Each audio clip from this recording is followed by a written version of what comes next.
الحمد لله الحمد لله الذي لم يزل عالما حيا قيوما سميعا بصيرا، والصلاة والسلام على رسوله أرسله كافة للناس بشيرا ونذيرا، وعلى آله وأصحابه كثيرا كثيرا. أما بعد، فقد قال الله تبارك وتعالى في القرآن المجيد والفرقان الحميد: أعوذ بالله من الشيطان الرجيم، بسم الله الرحمن الرحيم. وما آتاكم الرسول فخذوه وما نهاكم عنه فانتهوا واتقوا الله إن الله شديد العقاب. صدق الله العظيم. دیروز در بستان سرا ہما توتیان خوش نوا، پڑھتی تھی نعت مصطفیٰ بلغ اللولا بکمالہ. اور بلبلیں بھی کو بکو لے لے کے ہر گل کی بو کرتی تھی چرچا سو بسو حسنت جمیع خصالہ. اور عمریاں بھی شوق میں ڈالے ہوئے سر توق میں پڑھتی تھی اپنے ذوق میں کاشافت و جاب جمالہ. اور بلبلیں بھی گو بکو لے لے کے ہر گل کی بو کرتی تھی چرچا سو بسو حسنت جمیع خصالہ. اور چڑیوں کے سن کر چہچہے انسان بھی بھلا کیوں چپ رہے، اور چڑیوں کے سن کر چہچہے عاشق بھی بھلا کیوں چپ رہے. اس پہ لازم ہے کہ یوں کہے صلو علیہ وآلہ، صلو علیہ وآلہ. اللہ رب العالمین جل جلالہ وعم نوالہ وعظم شانہ واتم برہانہ وعز اسمہ وجل ذکرہ کی حمد و ثنا کے بعد اس کے پیارے محبوب نبی مکرم، نبی محترم، نور مجسم، شفیع معظم، امام الانبیاء، سید الانبیاء، حبیب کبریا، احمد مجتبی، جناب سیدنا حضرت محمد مصطفیٰ صلی اللہ تعالی علیہ وآلہ وسلم کے دربار گہر کے اندر ہدیہ محبت پیش کرنے کے بعد انتہائی واجب الاحترام علماء کرام، وفاظی کرام، سناخان مصطفیٰ، تمام عشاقان مصطفیٰ صلی اللہ علیہ وسلم، السلام علیکم ورحمۃ اللہ وبرکاتہ. اباویدی وقار، آج ہم محترم جناب حاجی محمد رمضان صاحب جو کہ میرے والد گرامی بھی لگتے ہیں، اللہ رب العالمین نے انسان کو والدین کی صورت میں ساس سسر جو ہیں ان کو بھی یہ مقام عطا فرمایا ہے، وہ بھی ماں باپ کے برابر ہوتے ہیں. تو ان کے سارے ثواب کی محفل میں تمام احباب شریک ہیں. دعا کرتے ہیں اللہ تعالی ہمارا آنا بیٹھنا سننا سنانا اپنی بارگاہ میں قبول فرمائے. عزیز دوستو، اس وقت جو میں نے آپ کے سامنے آیہ کریمہ کا کچھ حصہ تلاوت کی ہے، سورۃ الحشر، اس کی آیہ کریمہ نمبر 7. رب العالمین خالق کائنات نے ارشاد فرمایا: وما آتاکم الرسول فخذوہ. اے میرے محبوب کے غلاموں، میرا محبوب تمہیں جو عطا کرے وہ لے لو، جو تمہیں دے وہ لے لو. وما نہاکم عنہ فانتہوا. اور جس چیز سے وہ روک دے اسے رک جاؤ. واتقوا اللہ، اور اللہ سے ڈرو. ان اللہ شدید العقاب، بے شک اللہ سخت عذاب دینے والا ہے. اباویدی وقار، یہ آیت مقدسہ اس کا شان نزول ہے مال غنیمت کے بارے میں کہ اللہ کا محبوب جو تمہیں عطا کرے وہ لے لو، اور جس چیز سے وہ تمہیں روک دے اس سے رک جاؤ. تو مفسرین یہ فرماتے ہیں کہ جہاں مال غنیمت کے بارے میں یہ آیت کریمہ ہے تو وہاں ہر وہ حکم جو پیارے آقا علیہ الصلوۃ والسلام تمہیں دیں اس پر عمل کرو، اور جس چیز سے منع کر دے اس کام سے رک جاؤ. ہر تمہارا وہ عمل جو نیکی پر ہو وہ اس طرح ہونا چاہیے جیسے تمہیں اللہ کے محبوب نے حکم دیا ہے، اپنی مرضی سے نہیں. اب ابھی وقار میرا مقصد آج کی اس محفل کے اندر اس گفتگو کا یہ ہے، ہم نے غور اس بات پر کرنا ہے کہ کیا جو رب العالمین خالق کائنات نے ارشاد فرمایا کہ میرا محبوب جو تمہیں حکم دے اس پر عمل کرو اور جس چیز سے روکے اس سے رک جاؤ، تو کیا آج ہم اس پر عمل کر رہے ہیں؟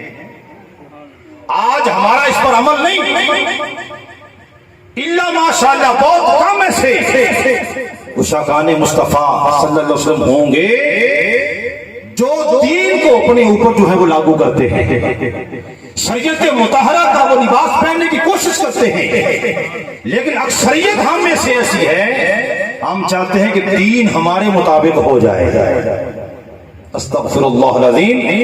اور آج ہم میں سے ہر شخص، کوئی مالدار ہے یا کوئی غریب ہے، ہم سب مصیبت میں پھنسے ہوئے ہیں۔ غلط رسومات، غلط رواج، وہ ہمیں ان غلط رسومات اور رواج کو ہم اپنی جان سے بھی زیادہ عزیز سمجھتے ہیں، لیکن قرآن و حدیث کو ہم اس سے زیادہ مقام نہیں دیتے۔ آج ہم میں سے ہر بندہ جو پھنسا ہوا ہے اس معاملے کے اندر، ہمارے گھر میں خوشی آ جائے تو پھر بھی غلط رواج، شریعت مطالعہ کے خلاف ورزی، بیٹے کی شادی ہے تو ماں ناچ رہی ہے، بہنیں ناچ رہی ہیں، پھوپھیاں تائیاں ناچ رہی ہیں، ابھی کیا ہوا؟ منع کرتے ہیں نہ کرو، نہیں جی یہ کوئی تو پتر ہے، اور پہلی تو خوشی ہے۔ رب نے فرمایا ہے قل بفضل اللہ وبرحمتہ فبذلک فلیفرحوا، پیارے حبیب آپ انہیں فرما دیں جب ان کو، آپ کے غلاموں کو، میرے بندوں کو میرا فضل اور میری رحمت ملے تو کیا کریں؟ فلیفرحوا، خوشیاں منائیں۔ رب نے خوشی منانے سے منع نہیں کیا، منع کس سے کیا ہے؟ جو شریعت مطہرہ کی خلاف ورزی ہوگی۔ تباب جی وقار خوشی ہے تو ہم وہ بھی اس میں بھی اللہ تعالیٰ کی بنائی ہوئی حدود کو توڑ دیتے ہیں، اور اگر گھر میں کوئی غم آ گیا، کوئی فوتگی ہو گئی، اس وقت بھی ہم حدود اللہ کو توڑ دیتے ہیں۔ اللہ اس کے رسول صلی اللہ علیہ وسلم کے احکامات کی طرف نہیں دیکھتے۔ اللہ نے تو شاد فرمایا تھا وَمَا آتَاكُمُ الرَّسُولُ فَخُذُوهُ وَمَا نَهَاكُمْ عَنْهُ فَانْتَهُوا، میرا محبوب تمہیں جس چیز کا حکم دے اس پر عمل کرو، جس چیز سے روک دے اس سے رک جاؤ۔ آج ہمارے معاشرے کے اندر کفار و مشرکین جو کریں وہ کرتے رہیں، ان کے ساتھ ہمارا کوئی تعلق نہیں، لیکن ایک بندہ مومن، ایک وہ شخص جس نے کلمہ طیبہ پڑھا ہے، کلمہ طیبہ پڑھ کر بھی وہ غیروں جیسے کام کرے تو یہ باعث ہلاکت ہے۔ آج مرد پر ہماری جو غلط رسومات، زیادہ رکھ رکھاؤ، زیادہ ہم میں سے ہر شخص جو ہے اس مصیبت میں پڑا ہوا ہے۔ غلط رسومات کیا ہے؟ شریعت مطہرہ نے کیا حکم دیا؟ اگر کسی گھر کا کوئی شخص فوت ہو جائے، گھر میں میت ہے، فوت ہو جائے، تو پڑوسیوں کی ذمہ داری کیا لگائی شریعت نے؟ پڑوسیوں کی ذمہ داری یہ لگائی ہے کہ پڑوسی اپنے گھر سے کھانا پکا کر اور میت والے گھر میں لے جائیں، ان کو کھانا کھلائیں۔ یہ کس نے کہا؟ شریعت مطہرہ نے، اسلام نے کہا۔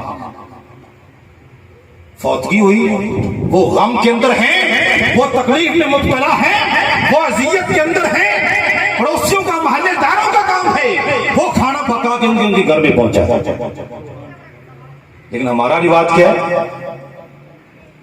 ہم تو کہتے ہیں ٹھیک ہے یا اللہ کو بندہ مرے صحیح، ہفتے کی روٹی پکی، 2-4 دن تک کھا ہی لواں گے۔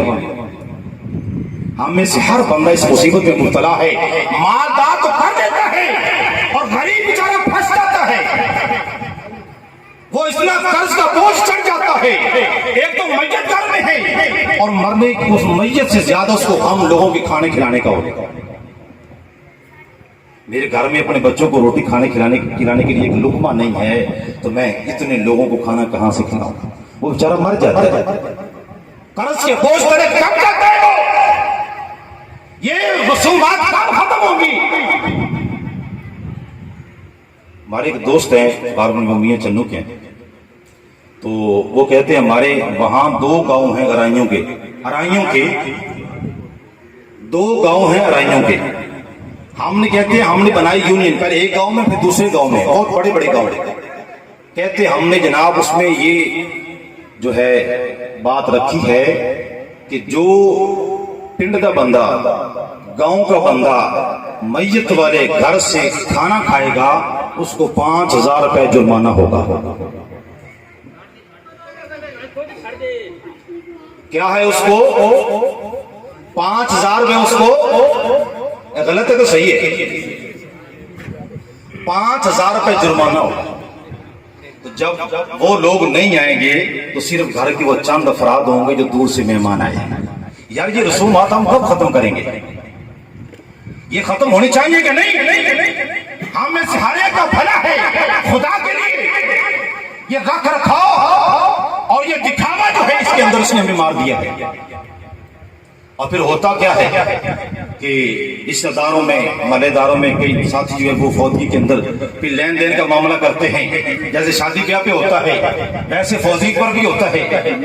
اور فوتگی پر جو ہوتا ہے وہ جناب اس نے جو دیا، وہ جو جمع ہوا وہ آئے لوگ کھا کے چلے گئے۔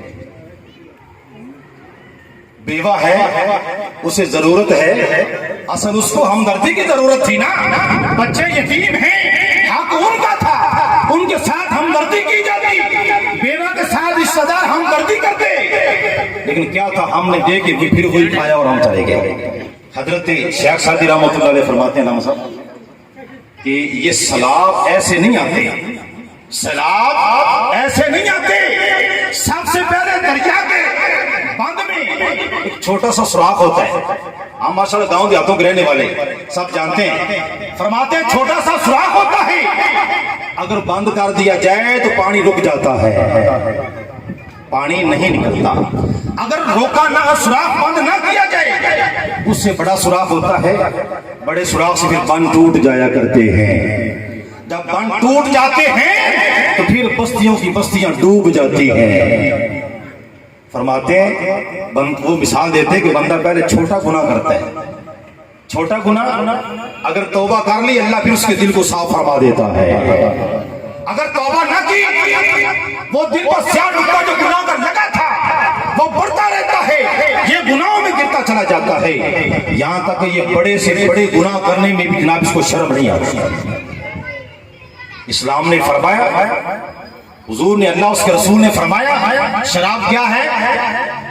شراب حرام ہے، تو کیا مسلمان پی نہیں رہے، کاروبار نہیں کر رہے؟ رشوت حرام ہے اور سود حرام ہے۔ آج سود خور بڑے دھڑلے کے ساتھ بڑا سودی کاروبار کر رہا ہے۔ آپ میں یہ رسول بار کو سناتا چلوں، سود کتنا بڑا گناہ ہے۔ نبی کریم صلی اللہ علیہ وسلم فرماتے ہیں کہ سود 70 گناہوں کا مجموعہ ہے، 70 گناہ بڑے بڑے جمع ہیں اس کے اندر، اور فرماتے ہیں سب سے چھوٹا گناہ ہے اپنی ماں کے ساتھ زنا کرنا۔ استغفر اللہ العظیم۔ جو سود کھانے والا وہ ایسے ہی ہے جیسے اپنی والدہ کے ساتھ برا فعل کر رہا ہے۔ جب قیامت کے دن آئے گا اس نے والدہ کے ساتھ یہ حقیقت میں گناہ نہیں کیا ہوگا لیکن اس کے نامہ اعمال میں لکھا ہوگا، جب پوچھے گا یا اللہ یہ ماجرا کیا ہے تو فرمایا جائے گا نا کہ میرے محبوب نے تم کو پیغام نہیں پہنچایا تھا، سود نہ کھاؤ۔ اور رب ذوالجلال نے جو ناراضی کا اظہار فرمایا ہے، صرف رب تعالیٰ نے 2 بندوں سے جنگ کا اعلان کیا ہے۔ کتنے بندوں سے؟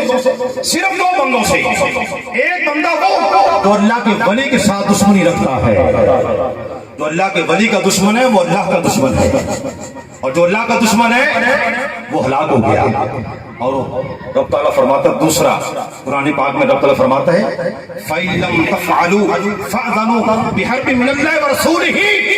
رب ذوالجلال نے پہلے منع فرمایا سود خور سود سے رک جا، اگر باز نہیں آئے گا تو میرے اور میرے محبوب کے ساتھ جنگ کے لیے تیار ہو جاؤ،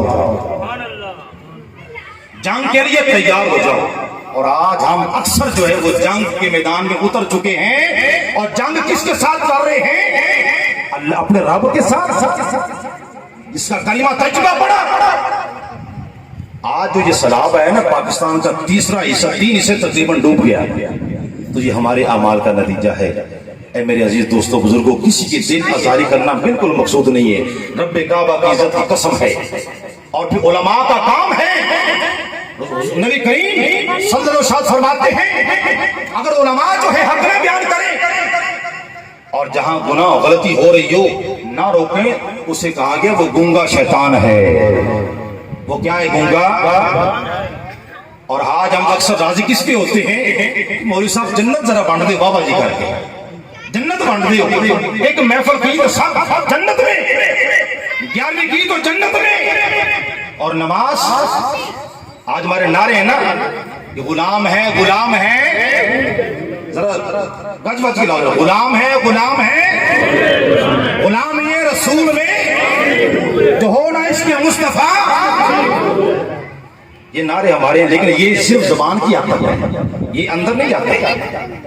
کہتے ہیں حضور ہم آپ کے غلام ہیں. غلامی رسول میں موت بھی قبول ہے، لیکن غلامی رسول میں نماز پڑھنا قبول نہیں. ہم کتنے بندے جو یہاں بیٹھے زور کی نماز پڑھ کے آئے ہیں باجماعت، جنہوں نے زور کی نماز پڑھی. ہاتھ نہ کھڑے کرو، میں ویسے کہہ رہا ہوں، ویسے کہہ رہا ہوں. تو فجر کی کس نے پڑھی؟ ہمیں کوئی پرواہ نہیں. ہمیں صرف فکر کی ہوتی ہے کہ بس دیہڑی لگنی چاہیے، حرام ہے حلال ہے جائز ہے ناجائز ہے. رات کو جناب میں ہزاروں روپے لے کے جاؤں اور صبح اٹھو جناب پھر میں مالا مال ہو جاؤں.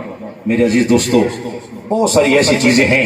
علماء کا کام ہے غلطیوں کی نشاندہی کرنا، اور ہمیں کرنی چاہیے. غلط رسومات جو چاہے ہمارے مرد کے معاملے پر ہوں چاہے ہماری شادی بیاہ کے معاملے پر ہوں، خدا کے لیے جہاں تک ہو سکے ہم اسے خود بچیں، دوسروں کو بچانے کی کوشش کریں.